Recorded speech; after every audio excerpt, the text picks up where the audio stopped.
உங்களுக்கான இன்றைய வாக்குத்தத்தம். நீ உயிரோடு இருக்கும் நாளெல்லாம் ஒருவனும் உனக்கு முன்பாக எதிர்த்து நிற்பதில்லை. நான் மோசேயோடு இருந்தது போல உன்னோடும் இருப்பேன். நான் உன்னை விட்டு விலகுவதும் இல்லை, உன்னை கைவிடுவதும் இல்லை. பலங்கொண்டு திடமனதாயிரு.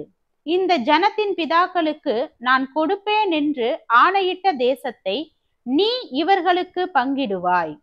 என் தாசனாகிய மோசே உனக்கு கற்பித்த நியாய பிரமாணத்தின் படியெல்லாம் செய்ய கவனமாய் இருக்க மாத்திரம் மிகவும் பலங்கொண்டு திடமனதாயிரு.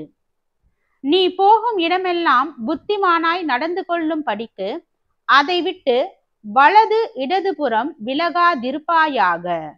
யோசுவா 1 அதிகாரம் வசனம் 5 முதல் 7 வரை.